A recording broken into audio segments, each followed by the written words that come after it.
FC Barcelona has been eliminated out of the UEFA Champions League by Atletico de Madrid. This is the third consecutive time that Atletico Madrid eliminated FC Barcelona when they meet in the knockout stages in the UEFA Champions League. And I said that it was going to be a very difficult game for FC Barcelona, considering the fact that Atletico Madrid, they have not been eliminated out of the knockout stages in their own background since 1996 or something like that. So it was going to be very difficult for FC Barcelona. And the red card has continued. So FC Barcelona is now a red card FC in the UEFA Champions League. For the Barcelona have received 6 red cards in the last 3 Champions League seasons. 2026, Eric Garcia against Atletico Madrid, Kubasi against Atletico Madrid, Araujo against Chelsea, Kubasi Benfica, Eric Monaco, and then also Araujo versus PSG. So Barcelona have now taken Chelsea's position as the red card FC in the UEFA Champions League. Now, this game was in the hands of Atletico de Madrid after taking away 2-goal lead at the Camp Nou. So at the Wanda Metropolitano, it was in Atletico's hand with their fans to make sure that they get the win. Now, as we know, Atletico Madrid set up their team defensively in the first half to try and then do it. The idea in the first half was to try and see if they can get a draw in the first half. But FC Barcelona started the game very, very well with Lamine Yamal scoring the first goal for FC Barcelona, giving them the momentum and keeping them alive in that game. Then Barcelona got the second goal through Fermin Lopez, through Ferran Torres. Now, that time I expected FC Barcelona to slow things down, control the tempo of the game, and then also try to make some one-on passes, allow Atletico Madrid players to run before you hit them. Even if you can control the game 2-0 in the first half, in the second half, then you start the game at fresh. But what happened? FC Barcelona was still going up and then kept a high line in the halfway line.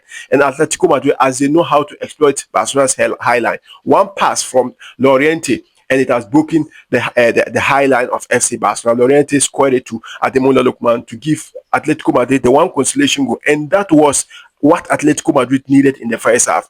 Then in the second half, Barcelona got the second goal from Ferran Torres again, and it was ruled offside. I think from that particular point in time, Barcelona momentum got down, and Atletico Madrid came into the game again, started creating chances. Then Simeone brought in Salot and co. And I think that as Flick didn't manage the game very well, the substitution of Ferran Torres and then also Fermin Lopez to bring in Rashford and Lewandowski actually killed the momentum of the game for FC Barcelona.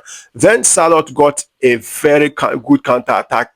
Eric Garcia did what they knows how to do best with a denying an obvious goal scoring opportunity. Then it was a red card for Eric Garcia. At that point in time, Barcelona had no chance, but he brought in Araujo and then Rooney-Badji, allowed Lamine Yamal to drop centrally and Rooney-Badji to play as a right wing. Araujo was playing as a second striker to Ferran Torres. They were now putting in crosses to see if those players can get a goal because they have the height. And it could have paid off because Lewandowski had a header, and also Araujo had a very good header, and all of them couldn't be able to capitalize on that. So Atletico Madrid defended very well, and then the game ended 2-1. So Barcelona is out of the UEFA Champions League. Meanwhile, Liverpool have also lost to Paris Saint-Germain by 2-0 at Anfield. I said that this is not the Liverpool Anfield that we used to know. This Liverpool cannot do any remontada at Anfield.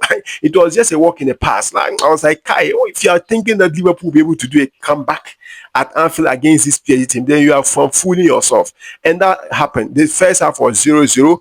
Both teams failed to create some really high, good quality chances. And then in the second half, Dembele scored around the 60-something minutes to give Paris Saint-Germain the lead. And then later on, he doubled up to give a comfortable lead for Paris Saint-Germain. So Liverpool is out of the UEFA Champions League, and Paris Saint-Germain will be waiting for Real Madrid versus Bayern Munich. Atletico Madrid will also be waiting for Sporting CP versus Arsenal. So that is it for today's game. Let me know your reactions on the comment section.